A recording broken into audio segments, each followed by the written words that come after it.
Good morning, everyone, and thank you so much for joining us here today. I thought before we start with the session, because it's such a topic that I'm sure it's a newish one for all of you, I thought we just give a bit of an introduction of who we are and why we thought this topic could be useful for all of you. So, like our MC mentioned, we are EY GPS. We are one of the businesses of EY. We are about 75,000 people across 10 locations. We are represented by a business team here called Service Excellence, and I'm a part of the Corporate Responsibility and Sustainability team. Now, we extensively work with not-for-profit partners in addition to the work that we do in education and skills development and so on. And in our experience of so many years, many of us do come from the social sector also.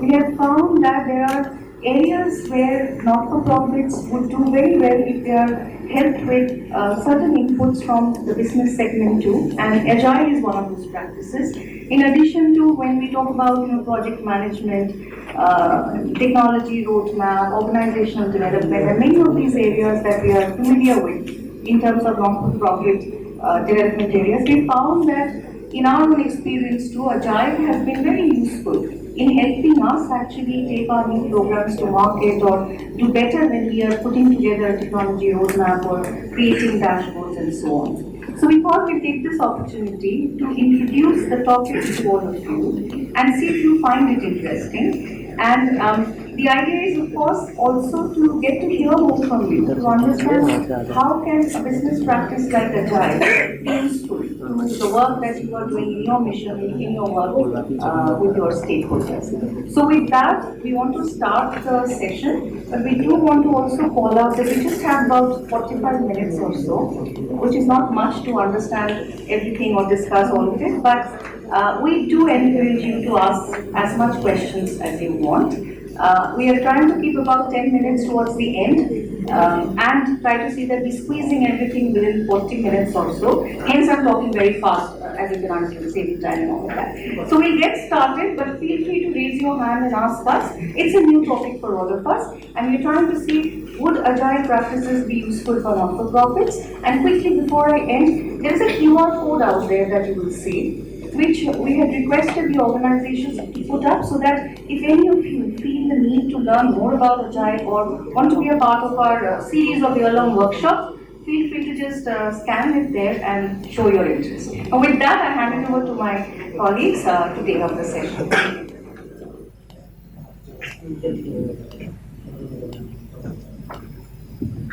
Thanks, Omi.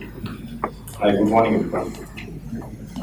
Good morning, everyone. Good morning. It's better. Good morning. Good morning. Good morning. Good morning. Come on. Are we supposed to raise a hand? No, you have to raise your voice. So, good morning. Good morning. The roof has to come down. Yes. Good morning. Good morning. Because Tumi said you have to ask questions. If you have to ask questions, you have to be awake. If you have to be awake, okay. So, I think Actually, that's you have a good time. First thing in the morning, we have so best time to have. But you guys would have the snacks also, right? So, hope you guys have the coffee as well. So, what you have in store is, and I'll quickly introduce myself and then Sandy will introduce himself as well. My name is Madhu and I'm part of UI Genius. I'm a career change professional, I would say. I started my career in finance ages ago, 25 years now. And I somewhere switched to process improvement, changing things, everything around 15 years ago.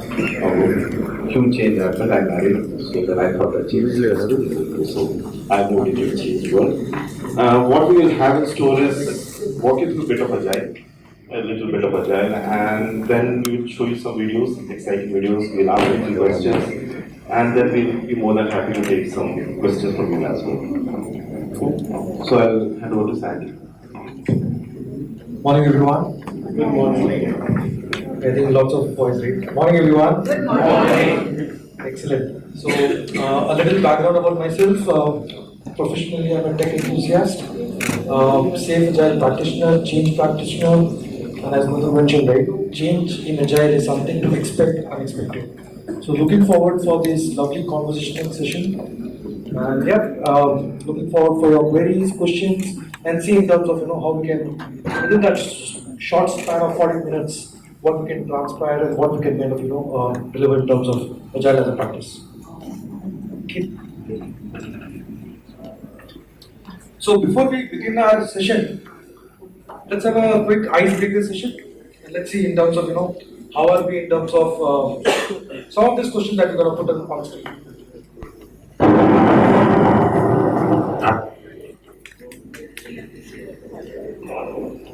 Okay, before we get there, a quick look at the agenda as well. So we're going to talk about why Agile. We're going to look at a case study in terms of how Agile have kind of helped to transform a non-profit organization. We'll also have some of the frameworks, roles, and practices which we can quickly adopt in our day-to-day, professional and personal work. Last, we'll end this series with the reflection, and we'll open up with the questions, if any. Moving on, a very interesting question. In how many years did Airbnb build the same inventory as Hilton hotels? You have your responses here, 7, 4, 15 years. Can we get a call out? 4 years. 4 years. 4 years. 4 years? 7? 4, right? 4. So let's raise a hand. How many are with 4? Excellent. That's correct. I mean, that's how fast the industry has been moving. A little context on the background as well in terms of the numbers. So Hilton took 93 years to build an inventory of 600 rooms. That's how the world is moving in terms of fast paced. Let's look at the other one. Chandrayaan 3 landed on which polar region? Excellent. Now, something very interesting about Chandrayaan 3. Before Chandrayaan 3, Chandrayaan 2, it actually was not successful merely 1.2 kilometers away from landing site. So that was the thing. It just took 4 years for ISRO to come up and kind of successfully deliver the mission Chandrayaan 3. Now, one of the saying that ISRO chief was saying was, and this is applicable for all of us, right? In terms of failure should not be looked at as a setback, but rather they should be looked at as a stepping stone for the success. So, with that message, let me move on to the next one. All sport enthusiasts. Who among the following mentioned this quote? Everybody has a plan until they get punched in the face. Mary Kom, Muhammad Ali, Mike Tyson. Okay, didn't sound the confidence. Muhammad Ali, anyone else? Any other options? Mike Tyson. Tyson, okay. Mary Kom is still left. Alright, it's Mike Tyson. And again, in Agile, there is a myth that we say, right? Agile is all about ad hoc. Agile is all about not planning it. Come it and then we'll kind of deliver it. That's a myth actually. In Agile also, we do plan, but it's all about how do you respond to the unprecedented situation, right? That's what the agility, that's what the mindset is all about. So with that note, let me bring to the anchor slide or the starting of our session. I'm sure we all might have heard this abbreviation called VUCA. And we all live in a VUCA world. We all experience this, we all go through this every day and now. VUCA is basically an abbreviation for volatility, uncertainty, complexity and ambiguity. I just want to step in here. Till Saturday, it was all well in the world. Yeah. Saturday, something happened. And suddenly, we all are thinking, what is going to happen in the world? Hamas getting jumped into Israel, and then suddenly there is unrest in the Middle East. So that's how uncertain, volatile the world is like. And that's similar in our business world also, more or less. We don't know what is going to disrupt the business, what is going to work well for us. Same with our day-to-day life as. So that's why the VUCA world is very much there in our life. Just for you to reflect on. Yeah, on the continuous line, let me take an example also. Notebandi demonetization, we have gone through, right? What else can be the biggest change that we all might have experienced, right? And whenever there is a change, there are also opportunities. Now, with change comes an opportunity as well. That was the time when Paytm got the biggest boost in terms of UPIs, online payment, and so on and so forth. To further amplify that, COVID, when we all were hit with COVID, again, though the challenges were there, difficulties were there, but that was also a time wherein the concept of digital payment or digitization amplified, not only in the financial space, but in the education sector as well. The way the education was delivered, the way the programs are driven now has completely changed. It's all a new industry that has come up in terms of digital training, learning, so on and so forth. Now, what you see on the left-hand side, or rather the right-hand side, is conventional way is not enough to navigate through the VUCA world. We need that edge. And that edge is the mindset. The edge is the agility as a mindset. That edge is the agile ways of working. With that note, let me take you forward to an interesting case study which Madhu will walk us through. Yeah. So we thought that we'll walk you through one of those case studies where we work closely with one of the NGOs. Now, when we say we work with one of the NGOs, it was not in terms of doing some of the CSR activities that we normally get involved as a corporate. This is a bit different, wherein we partnered with Protsahan.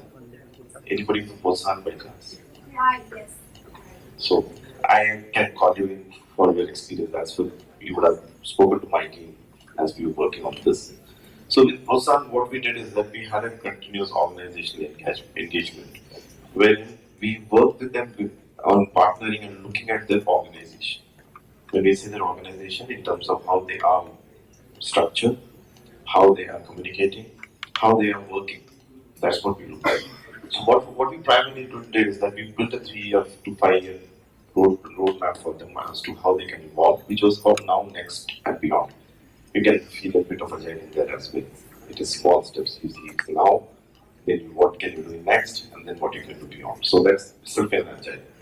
Now, what we did as service excellence is that we worked with a larger Protsahan team, that's about 30 to 40 people, and we identified the key processes that they are working on. For example, their hiring, their payments, their grant management, their donation management, all the processes. The team worked with them, identified 40 plus processes, mapped those processes for them, and the team experts basically worked with the SMEs on the other side of the table, that's Protsahan, and basically identified certain areas of improvement for them. Now, that's an area of improvement means that they can do it a bit differently, they can do it a bit efficiently, effectively. As we gave those recommendations to them, we showed them the new ways of working in terms of a flow, how they can, we retool the processes for them. And now we handed it over to them to find their way around and make those changes. Now, how did we go about this in an agile manner? We had smaller teams formed with counterparts on the other side. And we had a monitoring team formed. So there is a script that's called Scrum. You will have some of those words coming up in the next years. But it was a slow and steady process that we did, where I managed one department at a time. Out of, if it's a bigger department, 2 or 3 processes at a time, finish it off, make sure that it is accepted, signed off, and then we move on to the next stage. So it was more of a teamwork from both the sides, with good amount of inputs given and feedbacks taken, so that we come to a single stage. So that's what we did there. It took about 4 to 5 months. We are almost on the last leg of our engagement with them, which we expect that they will take our recommendations and we come out with a more efficient organization as I said. So it's beyond that CSR, it's more of how they have been working. Any questions? I'm more than happy to take. Get into understanding their process and making it happen. See, it's two problems. One is engagement, and then the second one is that they thought that why can't we see how blessed we are in the organization? As an organization, we can always self-retrospect, right? Are we efficiently working? Are we efficiently utilizing our resources? So that was the question that they had for us. So we tried to help them answer that. So, I have a question. Not you, but Self to everybody here, please. So she is the person to catch. Alright. Yeah, I think we'll have to, I'll take one more and then we'll have to move on. So what is the criteria for an NGO to partner with EY? I think that's Ruby to answer and then we'll. so very quickly, these are the series of capacity building workshops we do. So one last year, one has it 8-hour to 10-hour learning programs that we do in cohorts. This was a little deeper because we started with the process and then we found that Agile has an opportunity here in the way that the Switzerland team asked for what they were looking for. So we looked at Agile on over and above what we were doing before. But it's mostly, to answer your question very simply, we connect, we see there's a scope of work and then we take it up. Alright, so maybe I can connect. Thank you. Excellent. Let's quickly move on to the next slide. Now, this is a very interesting video and a very engaging one. Having come from the rainforest, the ants are used to this kind of weather.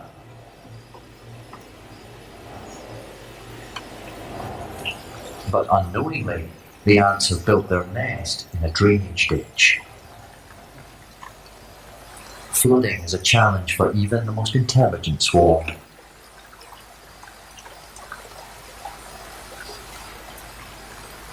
The ants start an evacuation, moving the nest to higher ground.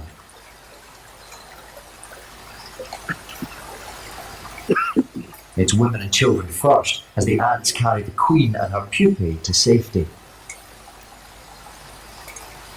But still, the water rises.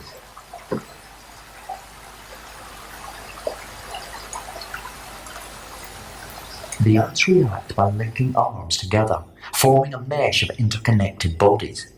Between them, they're making a life raft. The ants' most precious cargo, the eggs and remaining pupae, are safely stored on top. Flying ants also board, like helicopters on an aircraft carrier, ready to lift off to start a new colony if the raft gets into trouble.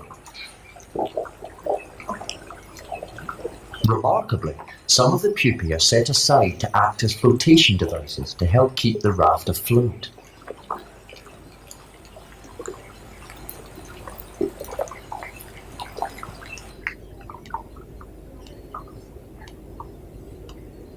As the water level rises further, the raft detaches from its moorings.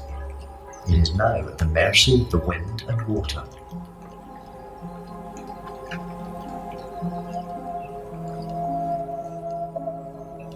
Some of the workers paddle with their front legs, giving the elements a helping hand. On the top deck, the workers tend the pupae and larvae. Below deck, workers clean and maintain the underside of the raft.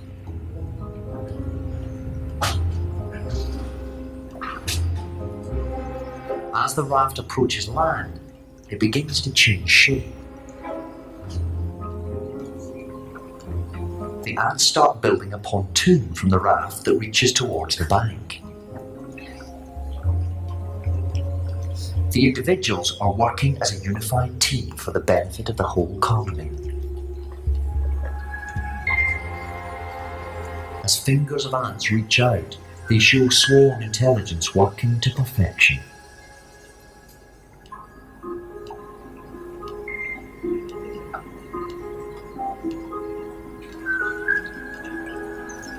As more ants add to the pontoon's length, it becomes a bridge to the land.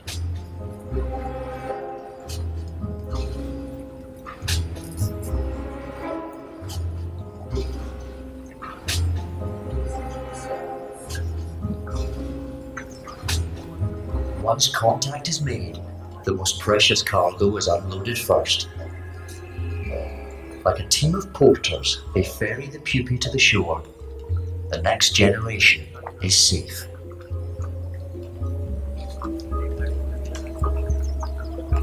The Queen is next to disembark.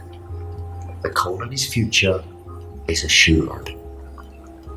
Using their incredible swarm intelligence, fire ants are taking on the world. As well as invading America, they have started to colonize Australia. With global warming, they are likely to invade Europe as far north as southern England.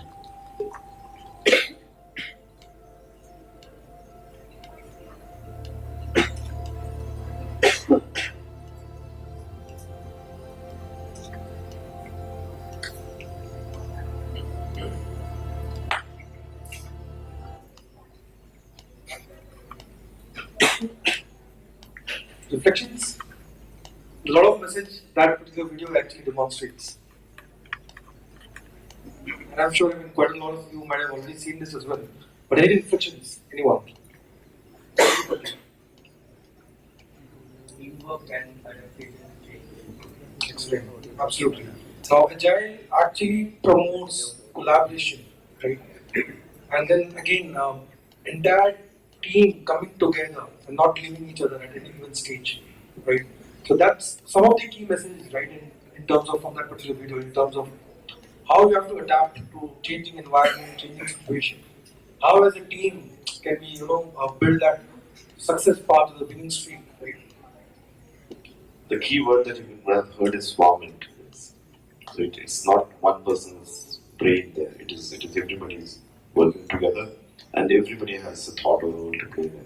And it's not that somebody is instructing somebody to do things. For example, when you get detached, some of the workers are paddling it to get to the right direction. So that's each individual is free, and that's what Agile says. It's more of the teamwork, and it's more of team being courageous to talk. Normally, what happens in a hierarchical organization, you take orders and you follow through. But in Agile, the courage is most one of the key things that you should have. You should speak up, and if you have a thought or if you have a challenge, you should be there speaking about it very clearly, and that's what it shows. Swarming is. Absolutely, and we call it as self-organizing team. The ownership and everything lies with the team, right? Taking that forward. But with that note, let's quickly look at another interesting video with a bit of different message.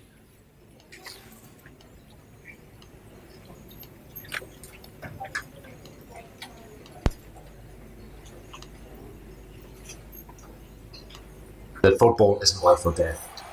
It's more important than that. Alas, my own football skills were distinctly lacking. But there was a game we'd play at the back of the classroom when the teacher wasn't looking. Football, kind of. I'm sketchy on the rules. I guess we'd take turns to get across the pitch and... Nice strike! Better than nice! Wonderful! It struck me recently that the game is a rather lovely demonstration of Agile. We have value delivered in small increments as the ball makes its way up the pitch. And we have the opportunity to course correct. Turns out that it's easy to recover from a wayward first kick. It's taken decades to work out how to really play this game. Now, where did I put my special pencil? Ah, here it is. My turn. Ready, aim. Aim some more, and...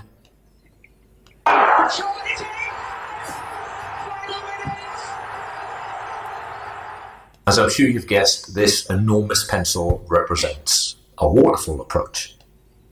It's an all eggs in one basket approach.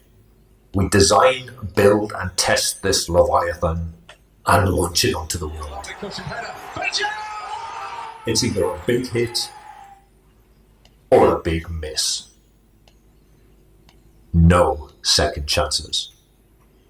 If our aim is true, if the playing field is flat, if the goalposts don't move, we're on to a winner. But for me, that's an awful lot of ifs, an awful lot of risk. In an uncertain world, the enormous pencil starts to look less like an unfair advantage and more like a big-ass liability. In an uncertain world, we need a pencil that's more, what's the right word? Agile. With this small but perfectly formed agile pencil, our aim doesn't need to be true, the playing field doesn't need to be flat, and the goalposts don't need to stay put. All that we're really required to do is keep kicking. So what did you make of the what is agile pencil analogy? Perhaps you hated it, perhaps you thought it didn't work at all, or perhaps you liked it and are already wondering where you can get your hands on a giant. Alright, one of the key messages that I would like all of your attention is iterative delivery or iterative outcomes, right? So slow and steady wins the race, and that's something that you all have seen. And likewise, the same thing, right? In Agile, we call it as like, if I have to attach to it, the analogy is giving that bite of the burger, first bite of the burger experience, right? With one single bite. That how the burger would look like in the taste. That bite of the burger is the experience that we aim while practicing Agile to kind of deliver. Shorter outcomes, shorter, deliverables, shorter timelines, but we keep moving. We keep collaborating, we keep adjusting ourselves based on the feedback that comes through, and keep delivering the outcomes that have been committed to. Okay, let's. In the interest of time, I might want to skip the another slide. That's again an interesting video though.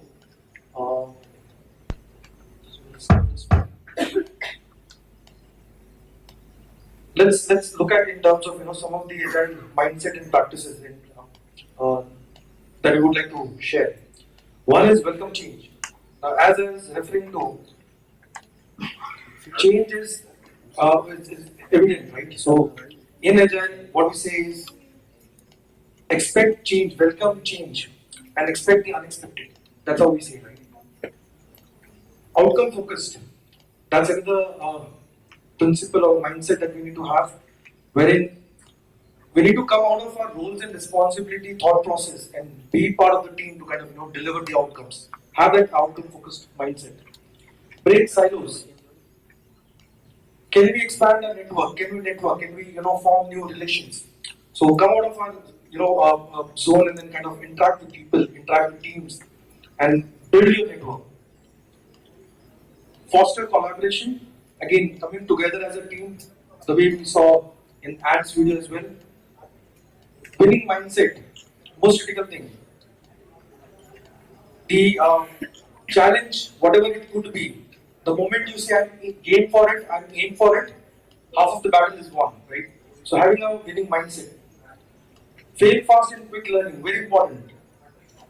How quickly we learn from our experiences, how do we reflect, is very critical. Keeping things simple and self-managed. Simplicity is the key. Rather than making things complex, can we look at making things leaner, simpler? How do we learn? How do we upskill? And how do we kind of navigate through it? Pro risk, very critical again. There's always a risk, right? In the example, in that pencil example that you've seen, in iterative approach, you still have a time to course correct and move in the positive direction. But in the other waterfall method of the bigger pencil that we see, there will be little chance or no chance to kind of take care of any risk there. And last one is very important. Again, customer centric. Everything resolves around the customer, right? So all our focus, all our outcomes should be centered at customer.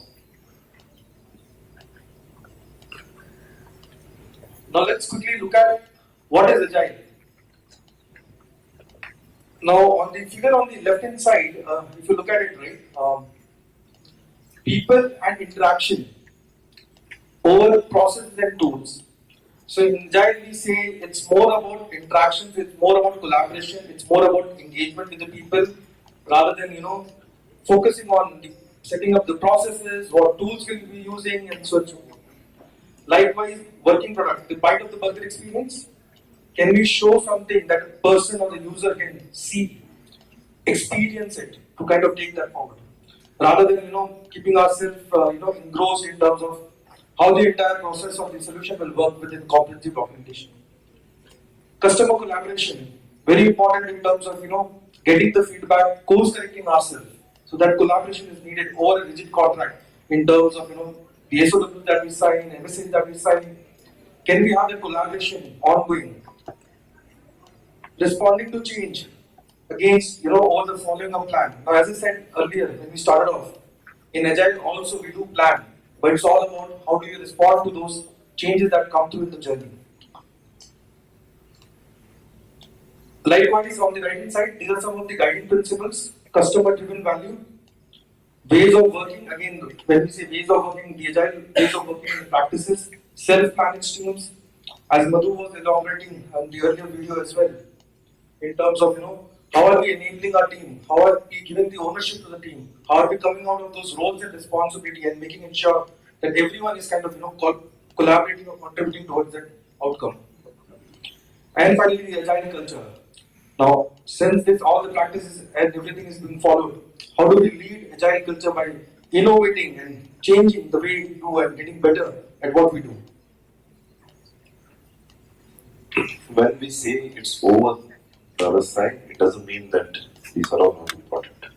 They are important, but it doesn't mean that they. Normally, what happens is that you are a document-driven organization, you are a contract-driven organization. You focus more on that, and you say that I can do those changes because our contract doesn't say. But in Agile, we find a way how we can get that done and get the contracts worked out.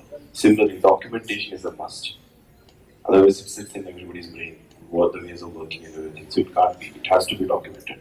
But documentation cannot be a showstopper. It has to be something that enables the right hand side. The left has to enable the right. Normally, in the traditional project management, this is enabled by that. Here we are doing the other way around.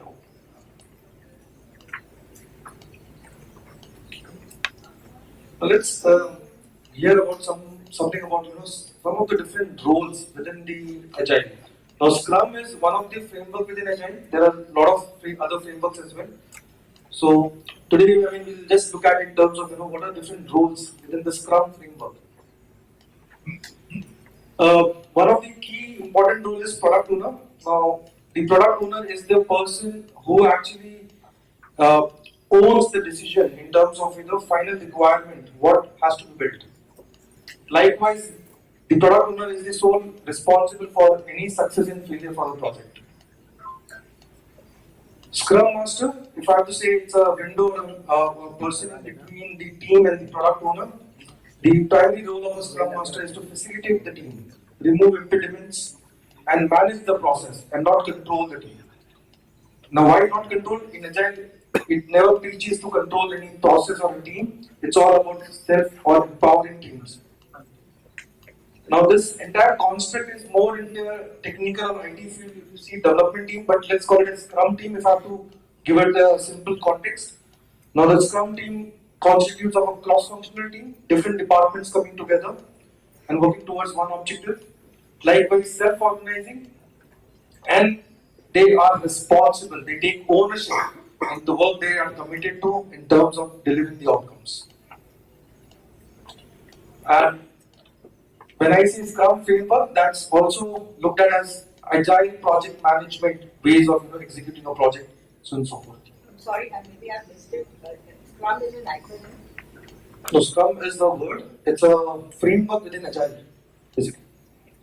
So Scrum is nothing but a team. It's called Scrum, and the word is taken from rugby. So if you guys have watched rugby, the first whenever they get started, they all get together, ball is in the middle, and all the teams shoulder to shoulder try to push the ball. That's actually the Scrum. So basically, you have the ball, you have the two teams pushing each other to get the ball. Now that's the team. So that's what is called Scrum in rugby world, and that's what Agile has said. The Scrum is basically the team. Let me also show you, a very simple example how we can adopt some of the frameworks in our day-to-day work that we do, right? So it's nothing but Kanban board, and I'm sure all of us may be familiar with this or might be as well using it. It's a simple visualized way of working. Now what it does is, the moment you have a process, you have a function, the moment you define the workflow of it in terms of how my things gonna move, right? We can simply put it in the maybe a chart paper, maybe dedicate a wall towards in our organization. Every day team comes in, they put it in terms of what needs to be done, what is in progress, what is kind of done. The definition of done is what has been completed. So a simple Kanban board. Now I'm sure a lot of us might have used that, but it is very powerful tool in terms of getting team together and looking at bringing that transparency and visibility in terms of how things have been moving. Okay, with that, we are coming closer to the end of the session, and we'll just quickly spend a few seconds on the reflection. Anyone, what does VUCA stand for?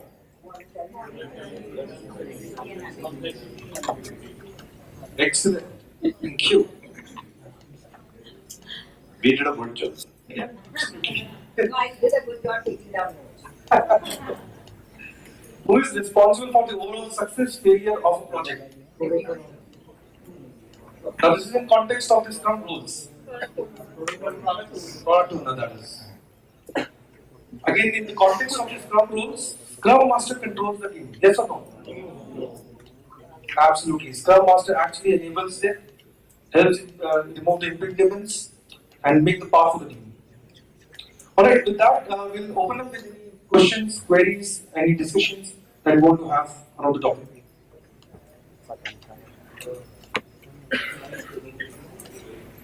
I wanted to know, have you tested this thing with any government department or any government system? Because I think government requires this kind of systems more into their work pattern.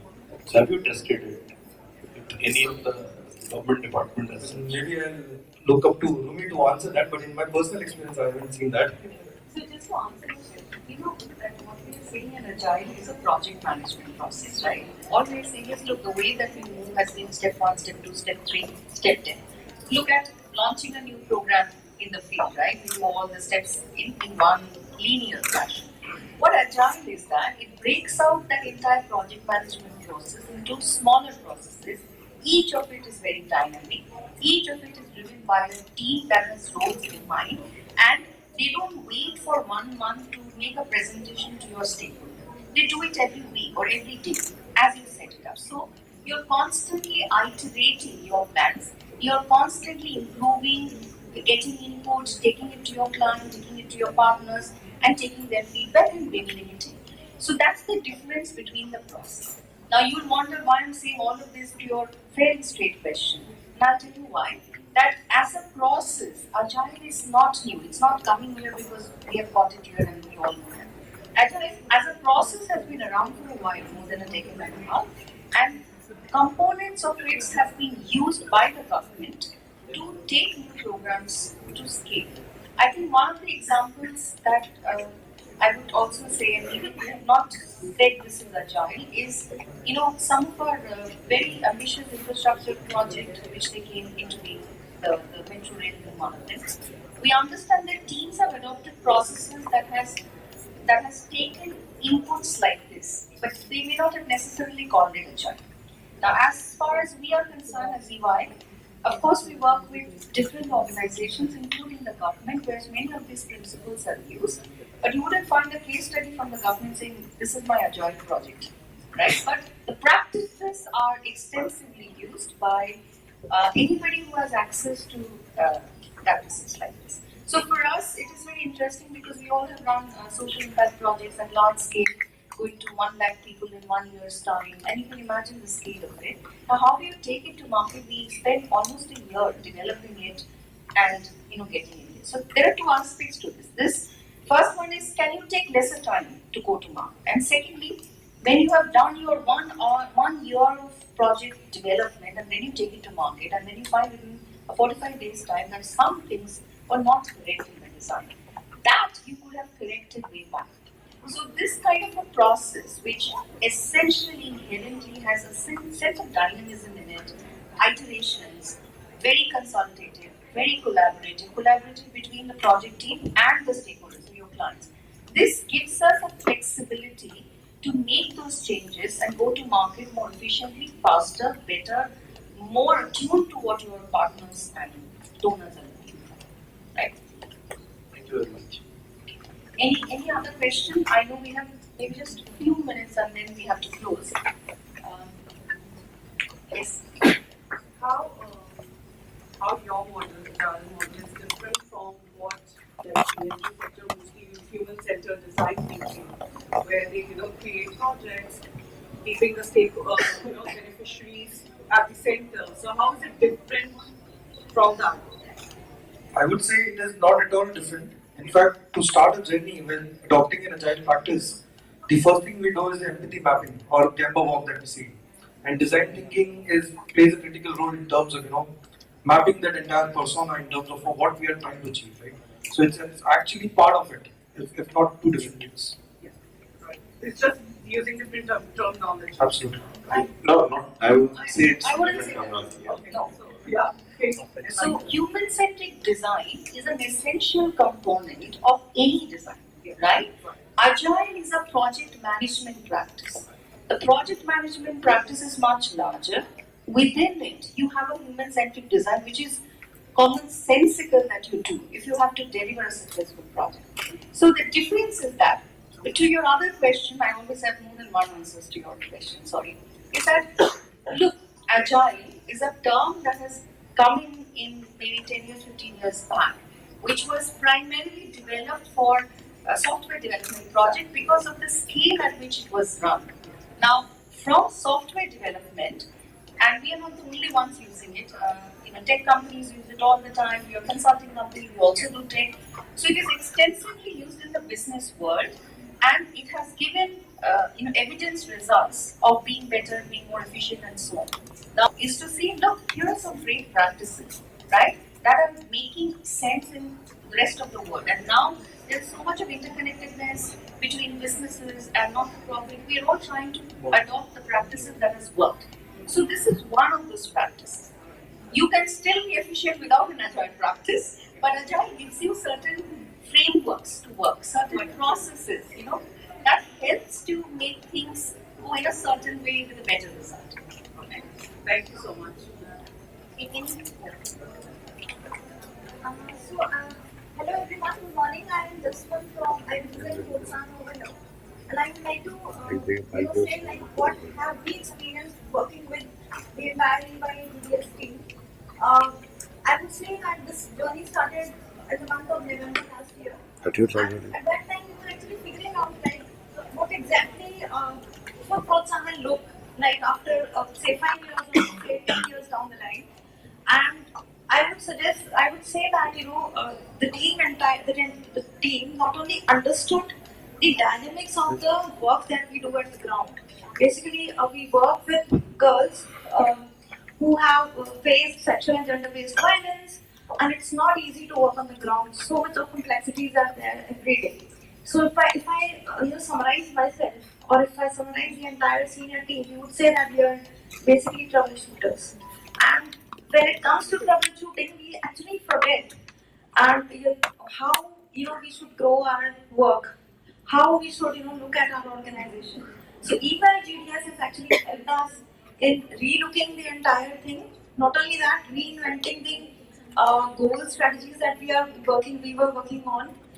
We are now working on an entirely new, different goal, defining what it means, what scale means for us. Because we have always been, saying that we work, we don't work in the traditional manner of scale. We work for depth of scale. And how would our organization scale up? How would our organizational, chart look like after, as Madhu mentioned, the now, next, and beyond thing. So I am really grateful to EY-GDS team that they have actually helped us in understanding our work in a much better and much more effective manner. Thank you so much.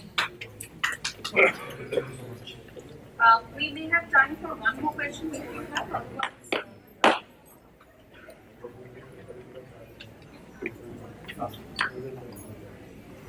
okay, all right then. So bring us around here in case you have questions. Otherwise, feel free to reach out to the CSRBOX team. CSRBOX is one of our integrated main partners, so they could also guide you to us in case you're interested in any of these adaptability questions. Right?